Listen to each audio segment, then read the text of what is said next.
in this episode, we'll talk about the dangers of not investing in ourselves first. Do give your utmost attention over the next few minutes because what we cover here can literally change your destiny forever.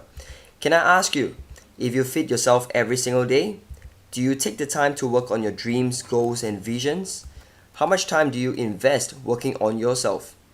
You see, I've come across a lot of people who don't see themselves as an investment. Let me assure you that you are your life's number one best asset. And this is what I've been sharing with people over and over again from 80 plus countries. Your best asset cannot be your stocks. It cannot be your cryptocurrencies. It cannot be your real estate investments. It is not even your children if you have them. And it definitely isn't anything else.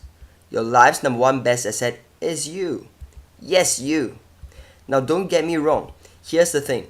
When you invest in yourself first, one of the most wonderful effects is the people you love and are closest to you are blessed. Far too many people have got the wrong priorities. They have got it in the wrong order. And too many people are squandering their time and opportunities every single day. Do you know that Warren Buffett, the American business investor, finished reading all the books on his father's bookshelf? And once he was done with that, he consumed all the investment books at the local library. And he did this at a very young age. The rest is history, right? Back in 2008, he was the richest man on the planet. How's that for investing in yourself first and early? As for Dr. John DeMartini, the best-selling author and international educator, he has so far read over 30,000 books from multiple disciplines and continues to do so every single day of his life, whereas most people have never even read 100 books yet. I could go on and on. One study shows the average to be just a measly 4 books each year. So here's the truth. If you are willing to buckle down and invest in yourself as early as possible in your life, the odds of you doing better than most and having a better life are going to be much higher. And here's the thing. It's not really about bettering ourselves against others. It's really about realizing the huge potential in us. By the way, investing in yourself first also means that you place a high priority on your overall health, spirit, soul, and body, and you take excellent care of it. Interestingly, when men buy new cars, they'll take extra particular care over it, but often neglect themselves. People would also invest inordinate amounts of time poring over their stocks and real estate investments. And so, the danger of not investing in ourselves first is we'll tend to fall into the group of the masses, where Henry David Thoreau says is living a life of quiet desperation, where dreams and visions are not realized, where debts seem to never get smaller, where endless frustration and disappointments are experienced. Having spoken and coached so many people in their 30s, 40s, 50s, 60s, and even in their 70s, I know this to be true over and over again. So, what are some of the best ways of investing in ourselves first?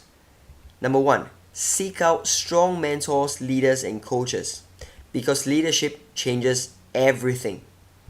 Changing the president or prime minister in a country greatly impacts it.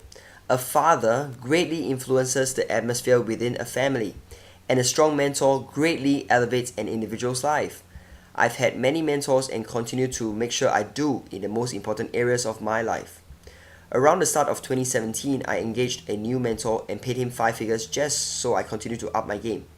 Number 2, you got to surround yourself with successful people. People are most likely going to be the product of the environment they are planted in. And let me ask you, what do good parents tell their kids all the time? They tell them, be careful who you surround yourself or hang out with. Why is that? Because sociology tells us we become like the people closest to us. Birds of a feather flock together, don't they? Look at these eagles and lions. They don't hang out with chickens, do they? I really like what Dr. John DeMartini said. He said, you simply cannot put your hand into a pot of glue and not have some of it sticking on to you. As a last note, if you find yourself the smartest in any room, you're in the wrong room. So do be conscious who we hang out with every day. Number 3, gotta feed yourself every single day. And I'm not talking about physical food. Of course, we need to feed ourselves with good physical food, but I'm talking about mental and spiritual food here. Did you know that it is said, Warren Buffett some 500 pages a day, no excuses. There are no lack of good channels to avail ourselves to. You can read physical books or digital books using the Kindle, podcasts and audiobooks are available, even while you commute to and from work or school every day. Now here's a quick tip. Whenever there's an audio version of a book, go with the audio, especially if it is narrated by the author, because it is enhanced with the original intent and energy. I would also suggest attending conferences, seminars, and programs, having been to over 100 myself. So let's do a quick recap of the 3 ways. Number 1, seek out strong mentors, leaders, and coaches. Number 2, surround yourself with successful people. And number 3, feed yourself every single day. As we wrap up, I hope you enjoyed this particular installment. If there's only one thing I'd like for you to take away from this episode, it is this. You are your life's number one best asset. Let me say this again. You are your life's number one best asset. You are the only guaranteed investment in life. Remember this. And when you awaken to this truth, the rest is relatively automatic and plain sailing. You'll start to do what's necessary to grow yourself. Intentionally, purposefully, and systematically. If you'd like to start investing in yourself or want to grow even faster, and you'd like some direction or assistance with this, reach out to me now at calvinchan.org. I'd love to play a part in your journey upwards. Thank you for listening. Hey, thank you for listening. Do take a moment now and like this episode, leave a comment, and also subscribe to not miss out on new episodes. Once done, check out your next episode. Want to connect? Do so at calvinchan.org and also on Facebook, Instagram, YouTube, and Twitter. Stay well and talk soon.